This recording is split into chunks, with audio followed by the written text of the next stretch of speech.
rahmatulahi ta'ala wa barakatuh. Éclat TV kanubagaw aw bɛɛ lajɛlen salamu alaikum wa rahmatulahi wa barakatuh. An b'a yira aw la k'a fɔ ko aw sɔgɔlen don Éclat TV de la nin wagatinin na ni aw kɛra yɔrɔ o yɔrɔ aw sanbe sanbe. An bɛ seliba kɛnɛ de kan an y'a fɔ aw ɲɛna cogo min na layidu o ye juru ye an ye layidu min ta aw ye o de kɛnɛ sigira bi Ala ka san caman yira na ka yira aw sitigi la ka yira aw dentigi la ka yira aw nafolotigi la an bɛna sanbe sanbe tɔ lase bi sanbe sanbe kɛnɛ kan an b'aw ladɔnniya k'a fɔ ko belebelebaw ka belebeleba o de b'an bolokɔrɔ bi an y'a ta an ka spécial sanbe sanbe la k'an ka les 10 invités qui sont passés ka se ka olu ɲagarabɔ ka tila ka an ka téléspectateurs fana k'olu fana la joie ka tila tuguni ka abonnés bɛɛ lajɛlen la joie n'o diyara aw ye a ye tɛgɛrɛ fɔ aw yɛrɛ aw ni ne an ka tɛgɛrɛba fɔ ka Mimi Pedro kunbɛn Aminata Kuyate Mimi Pedro i bisimila comme toi.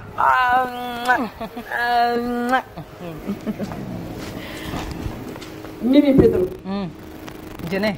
Aminata Kuyate. Segasi Babu Kuyate. I bisimila. Saha. Éclat TV sambe sambe. Ala ya do gede kasegala bi.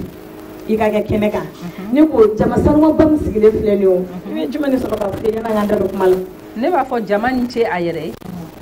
Maliyɛnw ni ce u yɛrɛ ye. A gɛrɛ da la kosɛbɛ. An y'aw wele an nana an ka wele jaabi a diyara n ye a bonyara an ma. Aw sara t'an bolo. Min m'aw natɔ sɔrɔ o kana aw sigitɔ sɔrɔ. O diyara n ye kosɛbɛ. Téléspectateurs ko bi ye sini y'a lakale ne ko ne yɛrɛ ka parili ninnu bɛ cogo di fɔlɔ yan'an k'an da don kuma la. Kayi Firu. Invité yɛrɛ ka traditionnel est ce que namara ma kɛ ko la normalement tun kan ka uniforme de kɛ tiɲɛ tɛ. Ba de dɛ e de y'a kɛ dɛ. Ni selidon belebeleba in na tantɔ. N'i tun y'a prévoir an tun bɛ habillé. Mais est ce que a tiɲɛna. A ma tiɲɛ. est ce que a tiɲɛna. A ma est ce que a tiɲɛna. donc an ka juru b'a la. ok Mimi. I nana an ka kɛnɛ kɔnɔ a diyara n ye kosɛbɛ. An ka kɛnɛ ye Éclat TV. musoya kɛnɛ. musoya gundo. musoya masiri. muso ka cɛsiri. o de bɛ an ka émission in kɔnɔ. an b'aw ladɔnniya k'a fɔ ko muso belebelebaw caman de tɛmɛna an ka plateau in sanfɛ. denmisɛnnin fitinin tigɛ koko ɲumanw u tɛmɛna an ka plateau in sanfɛ. denmisɛnniya tɛ mɔgɔ tiɲɛ mɔgɔkɔrɔbaya tɛ mɔgɔ tiɲɛ mɔgɔ n'i y'i yɛrɛ kɛ min ye i bɛ kɛ o de ye o cadre kɔnɔna la Éclat TV aw ka chaîne site web sanfɛ ale de nana k'a décider k'a fɔ ko jaja ko musow bɛ monde entier in kɔnɔna la u ma taa Faransi u ma taa Amérique u ma taa Canada u ma taa Espagne u ma taa yɔrɔ si mais k'u ye baara kɛ Mali kɔnɔ yan. Éclat TV nana de ka olu de woloma 100% gratuit oui pour que aw ka bɔ dibi la ka aw bila yelen na ni ko 100% gratuit aw ye baara min kɛ talent min bɛ aw la aw bɛ min dɔn ko aw ka na aw ka fara anw kan an ka se ka an balimamusow k'u bɔ dibi la k'u bila yelen na u ka se ka dɔ k'u yɛrɛ ye. belebelew ka belebeleba min b'an bolo kɔrɔ bi ni o ye Mimi Pedro ye. Mimi Pedro yɛrɛ ye jɔn ye n b'a to i k'i yɛrɛ fɔ fɔlɔ parce que mɔgɔ tɔnɔni ka ɲi yɛrɛ fana da kosɛbɛ i Kuyate bisimila. O diyara n ye ma jɛnɛ. I b'a fɔ maliyɛnw ye ko Mimi Pedro bɔra Pedro Mamadi Kuyate la. A fɔlɔ de kɛra mɔgɔ ye ka na ni communication ye Mali la ani Karijige Layiko ye baara kɛ ani Darabo ye baara kɛ ne bɛ se k'a fɔ média cɛ bɛɛ ye ne fa ye. An buruju bɛ Laginɛ ne fa sigira yan ne wolola yan ne ye maliyɛn ye. Ba yan fan fɛ ne ba ye Sidika ye Fana Kamara u tun b'a fɔ a ma Pedro Fana. Sibi dugutigi ye ne mɔkɛ ye an bɛ don min na i ko bi Lasinɛ Kamara. donc ne ye maliyɛn 100% ye. o diyara n ye o diyara aw ye kosɛbɛ yan o diyara aw ye kosɛbɛ a dun ma ban parce que min bɛ kɔfɛ o ka ca ka tɛmɛ mɔgɔw tɛ min kan parce que anw ka émission in filɛ nin ye an tɛ wuli au hasard non non non an bɛ recherche de k'i kan an b'i sɛnsɛn de k'i woloma k'i dɔn de quoi tu es capable ni capacité t'i la dɔrɔn i tɛ tɛmɛ an ka plateau kan Ah oui, ni capacité de donner ton plateau parce que les réalisateurs denmisɛnnin fitinin de don nka kunkolo ka ɲi trop ne ka chef tiɲɛ yɛrɛ o la ka initiative génération bɛ Mali la ɲina u bɛ baara la sanjukɔrɔ wasi de tɛ dɔn n'est-ce pas u bɛɛ de déterminé don u bɛ baara a ye tɛgɛrɛ fɔ n ka chef fɛ a ye tɛgɛrɛ fɔ n ka chef fɛ a n'a ka équipe bɛɛ lajɛlen ok Mimi Pedro dans les années 94-95 jusqu'à 2022 oui Mimi Pedro bɛ fɛ an ka walawala de bi de ye bi ye ne ko samɛ ko in bɛ cogo di de a tɛ tɛgɛrɛ fɔ samɛ ko in na wa éclaircissement chaud Mimi ne fɛ i k'a daminɛ fɔlɔ depuis wagati min luxe beauté tun b'i bolo parce que ni i ma mɔgɔ dɔn dɔrɔn k'i b'a fɔ ma ko hey ne b'a dɔn Mali kɔnɔna na bi tu fais partie des très très très grandes personnalités ala barika la au cadre kɔnɔna na ne yɛrɛ ka recherche qui n'est même pas que e nana min di ne ma mais ne yɛrɛ ka recherche kɔnɔ n bɛ fɛ i ka kuma ne ɲɛna dɔɔni c'est-à-dire les années 82 an ka kɛ 95 ye an ka 14 bila an ka 15 ni 16 da Mimi Pedro tun bɛ luxe beauté dayɛlɛ san min na o y'a sɔrɔ luxe beauté non a tɛ bɛɛ bolo tɛ dɔɔni fɔ an ye o la fɔlɔ ne ye baara daminɛ n yɛrɛ ye n tun bɛ mannequin-ya kɛ ni ye wari min sɔrɔ mannequin-ya la n bɛ taa Abidjan n bɛ taa minɛnw ta n bɛ n'u feere n'a banna n bɛ taa dɔ wɛrɛ ta n ye n t'o la ka luxe beauté dayɛlɛ Bayemba rond-point na o y'a sɔrɔ chargeur ma jɔ fɔlɔ n tun bɛ yen nɔ n ye walaka daminɛ ka n to yen de aw tulo b'a la Mimi Pedro bɛ luxe beauté dayɛlɛ wagati min na n m'a dɔn n'aw hakili bɛ tulu dɔ la u tun b'a fɔ ma ko peau claire ani skin light publicité tɛ mais o b'a sɔrɔ bɛɛ tɛ se k'o san mais Mimi de tun b'a feere Mimi o ye fɔlɔ-fɔlɔ ye n'an wulila ka bɔ o yɔrɔ la ka segin ka na an b'a ye i ka baara kɔnɔna na i ye cɛsiriw kɛ Mimi Pedro trophée minnu b'i bolo so kɔnɔ est ce que i tɛ dɔɔni fɔ an ye o kan ala barika la jɛnɛ n'i sɛgɛnna don kelen i b'a nafa sɔrɔ o ye tiɲɛ n bɛ se k'a fɔ bi kɔni alihamudulilayi n ye n ka baara yɛrɛ récompense sɔrɔ parce que a ka gɛlɛn événement ka kɛ ni mɔgɔw ma wele a ka gɛlɛn événement ka kɛ trophée bɛ da min na n'u ma niyɔrɔ di a la a ye tɛgɛrɛ fɔ cinéma sira fɛ ani mode sira fɛ n ye prix Kanjura ta siɲɛ 2 wow filanan o bɛnna masiki kalan in ma covid kuma la n ye maxi cache-nez babette ne y'o créé donc n kɛlen k'a créé a diyara mɔgɔw ye n ye ayi Mimi n bɛ n'i ka kuma tigɛ dɔɔni k'a créé cache-nez min an b'a san an bɛ dɔ in san an b'o fili e ye min créé n y'a fɔ k'a tɛ se ka dilan o ne buramuso de banna Belgique donc o bannen n y'u wele ka foli kɛ u ko k'an ka préparer ko Afrique ta bɛ juguya dɛ donc ne ye sigi ka miiri n ko n bɛ se ka Mali dɛmɛ cogo di n ka baara kɔnɔ n ye échantillon kɛ ka taa n'a ye Comatex la ni Comatex directeur kumana n y'a bɔ k'a da ka tabali sanfɛ a y'a ye dɔrɔn a kulela a ko i a ye téléphone bɔ a poche kɔnɔ k'a ka patron wele Segu ko chef ko m'a fɔ ko nin tɛ se ka dilan ko nin tɛ Mimi Pedro kɛlen ka dilan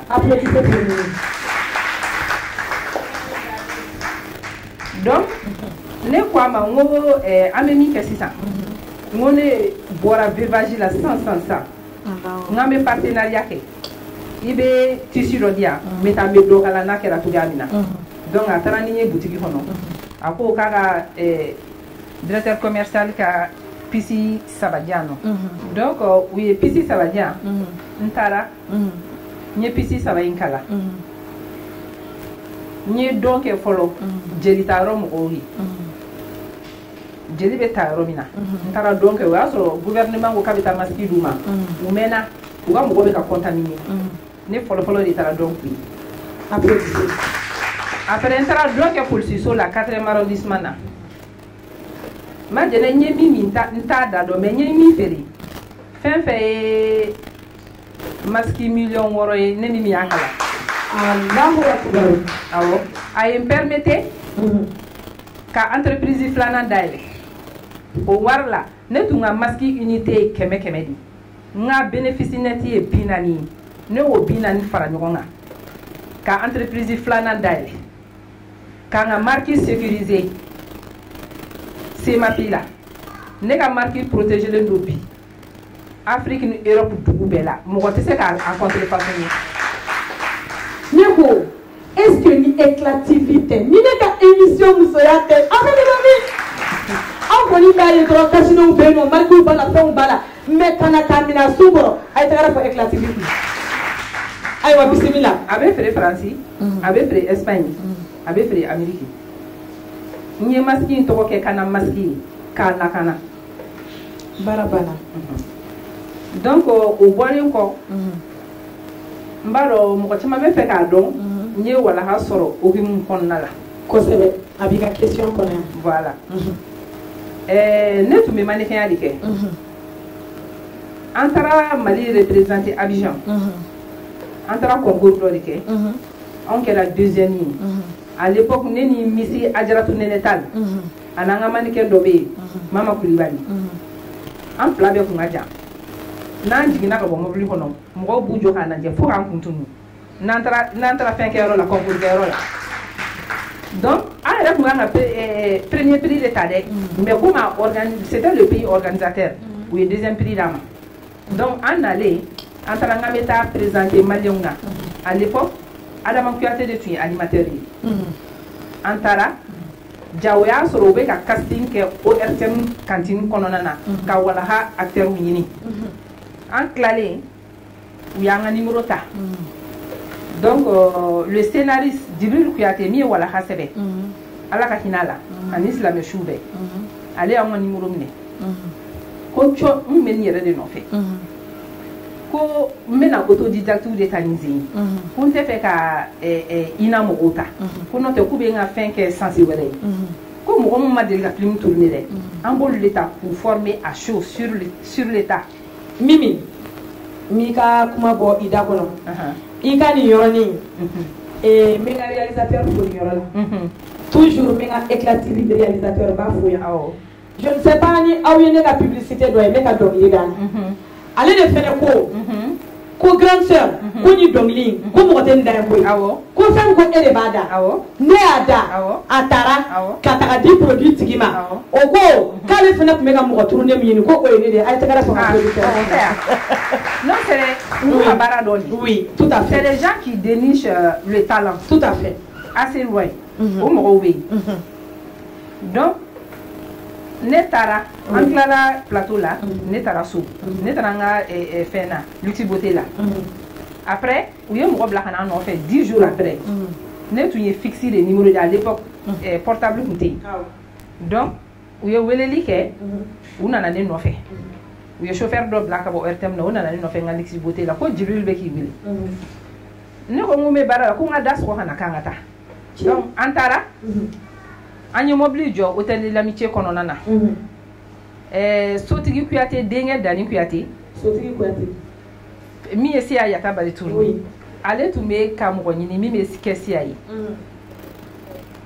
ne jiginnen ja ale ye ne remarqué ne ni chauffeur kɛ bɛ ka taa ne kɔ donni quoi a tugura an kɔ k'an suit ka taa fo ORTM kɔnɔ ne taara ne y'a sɔrɔ jamaba de bɛ cantine kɔnɔna la mɔgɔ minnu nana casting la FC de ye ne accueilli Fatumata Kulibali tante FC a ye rôle fila de yira n na a ye Mayi rôle yira n na a ye Awa rôle yira n na a ko n ma nin fila bɛɛ ka ɲi mais Awa ye n'i sera ka nin kɛ nin de ye actrice principale ye donc a ye n briefé n ka kan ka geste ni fɛn minnu kɛ ne ye n ka prestation kɛ donc bɛɛ kulela caméraman bɛ ta ka ne fili sanfɛ Jibril yɛrɛ jɔlen o kasira réalisateur yɛrɛ kasira k'ale tun bɛ ka nin de ɲini ko ça fait des jours k'u bɛ ka nin de ɲini k'ale m'a sɔrɔ k'an ka taa contrat signer sisan donc o y'a sɔrɔ Dani bɛ ka ne bɛlɛ o bɛ munumunu salon la ne t'o kalama ne tun tɛ cinéma milieu la mais jaw bɛ ka ɲɔgɔn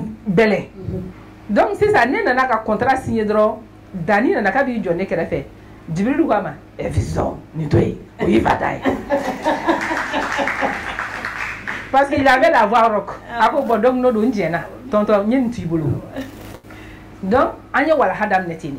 Ne don to ko flani wala hala. D'accord. Mimi, au Djaranye, comme il avait Samé Keneka, anya ira wala ka foko artiste do ka nga prester. Technique, non prele no. Amena prestation kelinke. Le temps que Mimi ka koni do fa nyoga tuguni. Akacha bile. Ah non, bitay nga chane.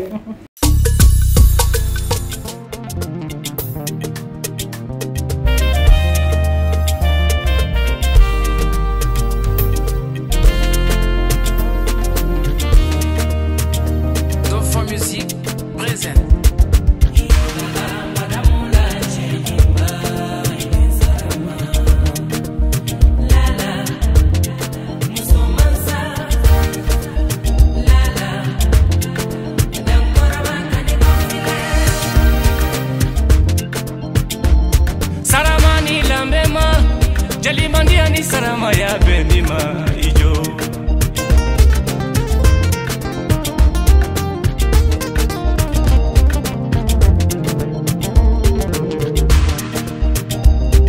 ijo le ijo do la la ijo la la musomansa la la dangora bakani kofile nada na fransi tagama la la te kela natana dubai tagama la te kunikela ate kunike fokoba la papi te kunikela fokoba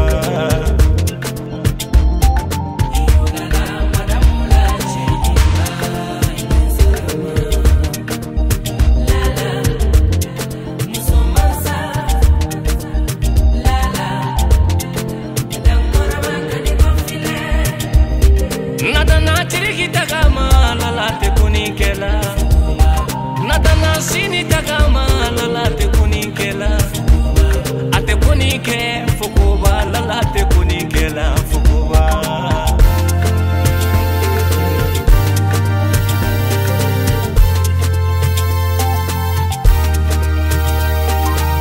lala babi de be jali de numara chogodom wallahi la de be jonde numara chogodom Lala babi be fina de numara chogodo lala ikanye Lala babi fama de laidu kuma de babulo njatigi fama de oronya wale de bala jali son wadi de babulo fina son wadi de babulo Lala babi fama de laidu kuma de babulo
Merci beaucoup. D'ailleurs, comme ça. Nigeria. Acha quoi ça même? Samé mondial. Et Mimi. Nieba la iye trophée au chamanso. Trophée nous be Fespaco. Ani Banco Production. Akachane. Trophée oro dilo. Trophée oro. Ah voilà.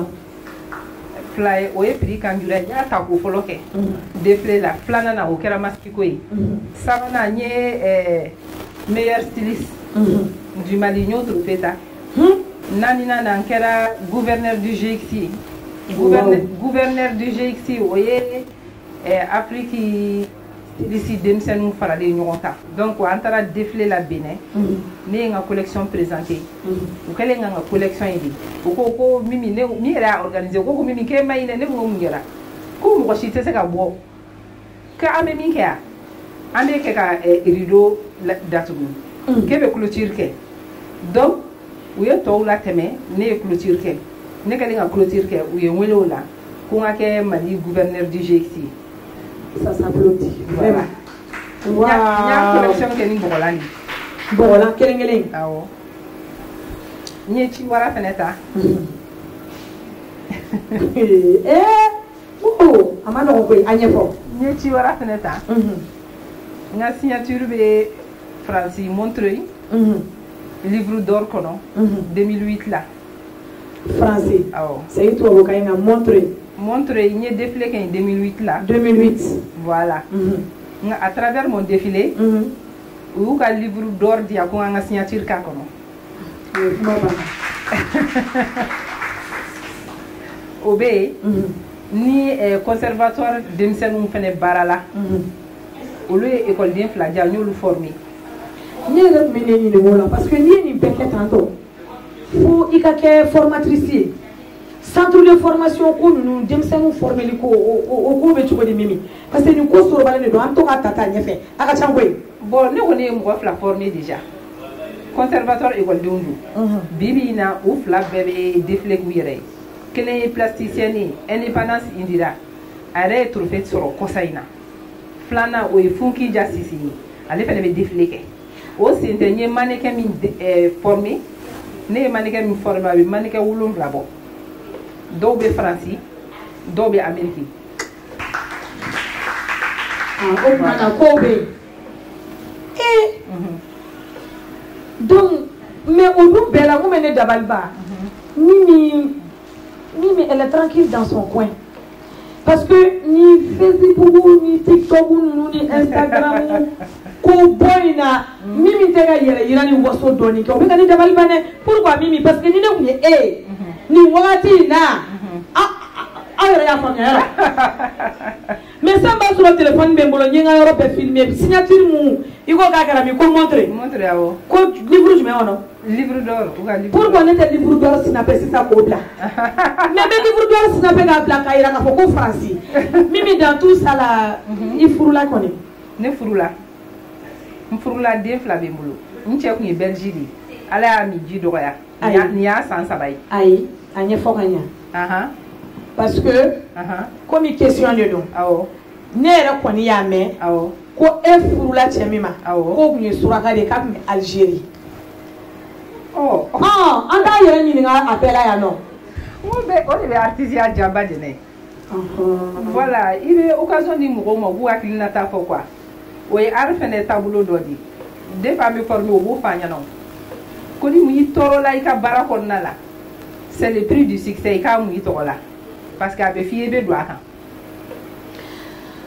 Eclat TV kanubagaw aw sambe halisa e ma dɔn bi selidon baro ka di sa ni baroni ka teli toro kɔgɔ b'a la sukaro b'a la Mimi ko ale cɛ tun ye Belgique de c'est ça non awɔ avion de ye ne ka couverture kɛ o avion de ye ne ka mariage couverture kɛ a photo n'a caméra mairie la a ye opposition kɛ k'olu ma waa tan di ko mairie tɛ si ye mais avion fɛnɛ kun y'o dɔgɔya o ah mais tɔnkɛ dun y'a di tɔnkɛ y'a di parce que tɔnkɛ tun b'a ka fimani kale fɛ mais ɲɛ bɛ tiktokeuse dɔ la ne yɛrɛ den don mais émission kɔnɔna na Fatma Nazer c'est ta première fille c'est ma première fille a dɔgɔnin bɛ yen ou bien awɔ a dɔgɔnin bɛ yen Fanta Florence Garbar Fatma Nazer elle est d'origine arabe u ka so filɛ a faso filɛ Tomorobugu Kuluda la a fa ye Jamal Abdel Nasser Aïdara ye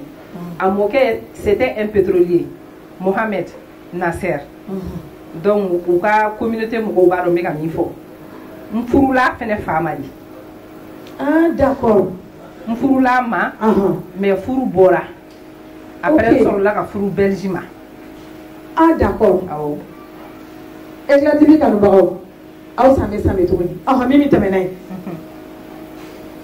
den fila de bɛ n bolo ala barika la Moussoumanindo. Fatma Nasser, c'est ma première fille. Sa petite sœur, c'est Fanta Florence Garbar. Oui, il y a des bateaux. Mais Fatma ya mam so tokomani. Ou tu m'as fait ma kabla la Fatma Abaya.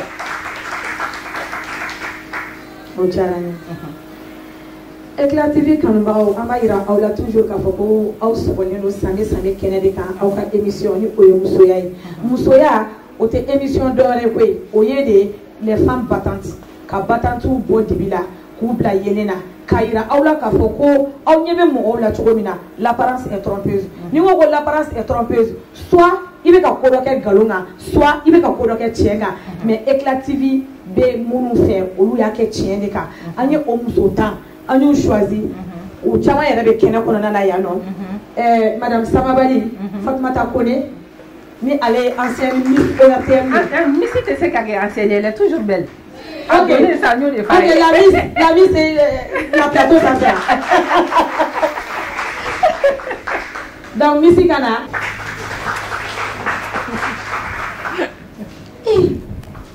Madame Samabali, tiɲɛ yɛrɛ la ko Missy tɛ kɔrɔ. Ale yɛrɛ ta ye ne dabali bɛɛ banna. N ko n y'a wele don min na plateau sanfɛ ne yɛrɛ y'a essayé de ka n bila sexe la ka gɛn don n bɛ sa o. Ok, ni sɛbɛsɛbɛ b'i bolo ka sɛbɛsɛbɛ foli lase. D'abord bɛ foli bila Eclat TV ye fɔlɔ équipe bɛɛ lajɛlen ani ma kaba yɛrɛ. Chapeau à notre grande sœur. Sisan bɛ o de kan an fana b'ale ladege. Donc an bɛ dugawu de kɛ hali sisan nɔ. Ala ka san caman yira an na. Amina yarabi. Ala ka musow ka baaraw taa ɲɛ. Amina yarabi. K'an denw barika. K'an ka furu sabati. Amina yarabi. Ka Mali kɔnɔ suma. Ka Mali ba suma. Aw yɛrɛ bɛ baara min na Ala k'aw bolo mɛn Ala yarabi. Ami, ami. Aw bɛɛ ye misiyaw kɛ ka manifinaw kɛ. Voilà. Misiyaw kɛ. Mais an ma dan o ma. Ni bɛ kun dan o ma a ye téléphone min sɔrɔ a t'u sɔrɔ.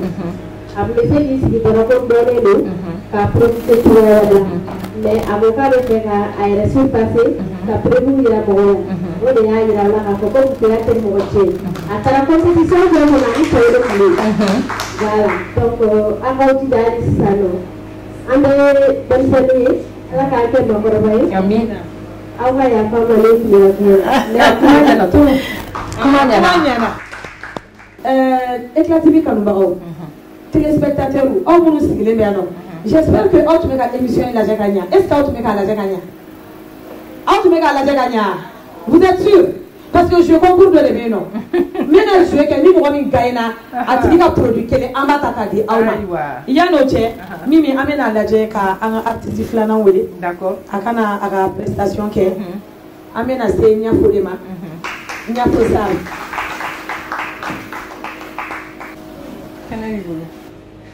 N'aw sɔrɔla kɔni aw bɛ to ka émission lajɛ n'aw t'a lajɛ aw ka don lajɛli la depuis bi parce que yɛlɛma min bɛna don anw ka fɛn in na a ma nɔgɔn dɛ jeu concours ni sɔnni sera sisan n b'a kɛ ni mɔgɔ min sera dɔrɔn ka hali produit kelen tɔgɔ fɔ a tigi ka produit la dɔrɔn a ka produit bɛ kɛnɛ kɔnɔ yan an bɛ kelen d'i ma.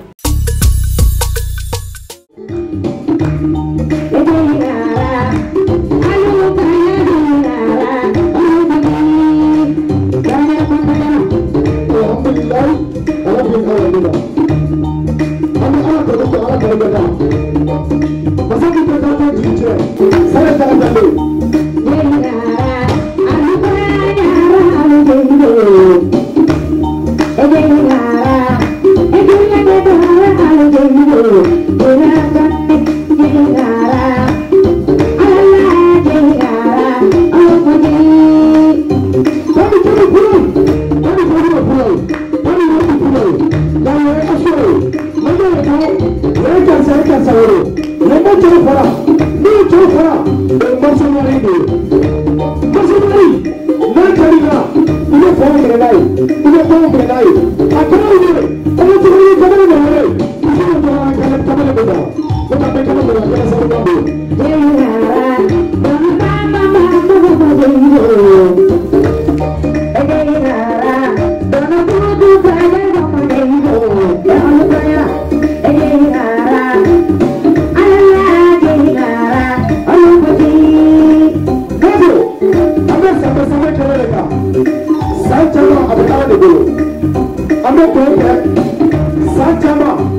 ni tɛgɛ sama ma ye quoi bana sɛnɛ wele bana sɛnɛ bɛ se k'i jaabi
Ajara. Acho verade. Awo. Ha? No jara la se ngata gara ko. Ama ira wala ka foko aw sogoleno éclative de la ame same kenede ka ani Mimi Pedro de be ñogona Mimi Pedro naka artiste parce que artiste nono olu nana anga invité de kama ana spectateur ay tera fa yere ko se. Aywa Mimi antume amion ga yoro de la. Awo. Awo. Ko amion ye watani ne o amion fene o do yare wata ma jere o mai tele chega hele fa ay me Belgique wata amion ameni ni rana kala ni ma foto ok Mimi o famiara yoro folo na ni cassette ni fa bora pirateli de tumete awo pirateli koro ibiga domilida mo tena sani bolo mais ni mo wala na kana cassette kele sani ma fini ma nyina o tigi de be tagana yi kata enregistrer cassette wala awo kasoro ka fere awo o ma ja ba ko quartier yoro do beno o ma ja o yoro do ne do ne mo kelela parce que chaw be uta soro lawo awo u ya cassette nunu pilatele nunu ka be fara nyoga ka tasuma do la aéroport sala la awo ni mémoire nyana ma bena je crois de do awo do ni fa nyana la parce que tout mo lutu kono bon on yere mi plan on pirate donc voilà ha pirate la de faux merde mais c'est ça mɔgɔ dɔ tun bɛ yen nɔ a bɛ baara kɛ media kɔnɔna la a tun bɛ valise de fa wagane a b'a fa a b'a bila ka taa Amérique ka taa feere tɛgɛ dara a tigi kan don min na a ma nɔgɔya dɛ awɔ ne yɛrɛ min filɛ nin ne taara Château Rouge n taara Camara Production ka magasin na n ko n bɛ taa fo magasin dɔ ɲɛsilen don a ka magasin ma ne donna yen nɔ mun bɛ sanni kɛ ɲɛ b'a la Camerounaise dɔ bɛ ka walaha cassette feere Camerounaise awɔ Camerounaise dɔ bɛ k'a feere donc ne ye cassette ta n y'a ɲininka a y'a prix fɔ n ɲɛna n ko a ma n ko e ka pochette lajɛ b'a ye pochette lajɛ n ka ne lajɛ b'a ye n ko bon n ko ne de ye nin ye a ka patron bolila Aboula, voilà Aboula qui loue. Parce que on va donner cassette de nous sur la et qu'elle a des comptes mais au là. Il y a collection parce que il est tout le temps habillé en traditionnel. Et puis ça te va en merveille. Merci. Oh, comment nous devons faire? Il y a tissu, il y a design, il y a accessoires, tout est joli, joli, joli. Merci. Depuis que je suis mannequin là, je suis style de cœur. Moi, je suis y aller. C'est vrai. Ni la collection Kaladini, ni la dernière collection. Après que tu as fait, oui. A donné nos farafin gala de là. Oh, fini mou de donner nos gala là tantôt. Car Kala ni delphine gagne à Miona. Collection Crocra de Dunia Dumana et des bananes. Oh, Manabi, ça me manon. De passage, mais on va fouiller encore c'est il y a à toi contre fait Ningaldo kono ni ko tanti FC en bas chouchou tanti FC ka folie belebele ba bien parce que à chaque fois que Mimi yeni parure nous là ça me rappelle directement à tanti FC il ka kuma la tigere o do net me kay TV ka o lu fene o ko on ça va de mal la mimi la benta to ba kere mais il y a jaw jani on yi bindi ya Amneta Draman FC animé c'est vrai. C'est vrai. Mais tant Amneta Draman ma fana foko c'est vrai. Centre percussion promotrice. Ma foya no ko c'est awa mi te bado afena de styliste bay. Ne na le fla de styliste adam ne malien na no. Sukeina muktab job nunga génération bolé. Alpha di nunga génération bolé. Dukutir nunga génération bolé. Sirène madame Sidibe avec Paris. Oluga génération terminée. Nene awa métier de ya damine si ça en donne nous fait avec un flambeau ça malé représenter les deux bien femme bella dem ça nous be balala de on est à tout Éclat TV une émission civile spécialement pour que an ñogo bo dibila ka ñogo bla yirina parce que ni emida do ni yoro yoro la saka ni wala wala ante se ka famia an ba ye koni e ba kono an ba pariru ye an baula mais ante se ka famia ka foko e fanaka et dont nous bien et corobeno nous ba kono qui se donne à fond nous mena ne ko fe o lui Fadi Maiga nous ani ikaluku ne re mu godama min lancer ne tun kelen do ka concours do sigi a to ko mode culture mais génération ta munu be se barala mais moyen tout bolo ku yere ida keneka mais concours sigi mais mo sabatria la keneka machine de couture be dima ika enveloppe be dima pour que kase ki ga société déménage o mo do be o kulobena ni fait émission sabadikala événement kera sababe a jora sala war ko ya sababi sinon nga mo do be mayambula ibe do be korofina salamea couture do be no adama banu ou beka machine bubulo ou ya solo nega événement ni la asana ou ye comment solo fo merde Allahu akbar awo mais anta dabla ay mo ko tiga bara dabla ko do make fen ya law ay ni ala sonama téléspectateurs Anthony comment ni do fo 600 mo aménager concours donc en prenez noir non prenez noir ite ba fo yero ago ko obe ka to ga émission la je anga émission kono nana anya demsen fitini doka est-ce que allez être émission beka la gare ndesan awo beka corona yi mais a kelebe bara min ke atese ka nyefo asefo adana non seulement abe bara ke kuzigi ka abe agro ke abe ay association help agleta ko help tume help action LHM oho aywa aba famia ta famia jogoina a kele de bo beke abe agro min ke jaba tomati foronto goyo layi a bela jeli ni meleke ni fidini mimi ale de be ni ko be kuna félicitations kakla ga edike odona antara lancement ke donc ni oye Kadijatu Konate Kadijatu Konate be kene kono ya aye adado aka produit to yala ka fo ne ko ya ni nga kuziri to yala sisa ni awo ko awo ka émission na je ko sebe Kadijatu ya fo ko produit jumɛn de kan kuziri la an bɛ fɛn dɔ dun ne indice d'aw ma an bɛ fɛn in dun de an da la dun da la dɔrɔn tɛ dɛ mais a bɛ se ka kɛ ka ko wɛrɛ dilan musoya masiri la o ye jumɛn o ye jumɛn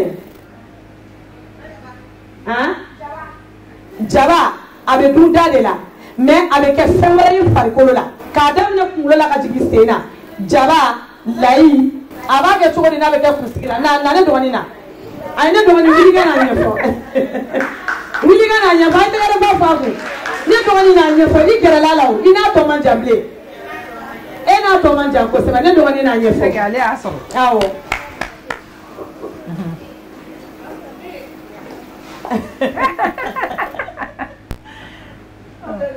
nse jaba de don i b'a sin k'a ji bɔ bravo bravo ayi na mi sachet émission lagare de y'ale parce que bɛɛ ka kɔrɔ n'a ye. Bonsoir tout le monde. Je m'appelle Khadija Konaté, je suis entrepreneur dans l'agro-business, cosmétique bio et j'ai aussi fait mon association humanitaire Health and Action. Voilà, après ça me semble, à la vie, nous avons un nous on espère bien sûr c'est grâce à Nala Sonama. La les premiers nous avons fait ma génération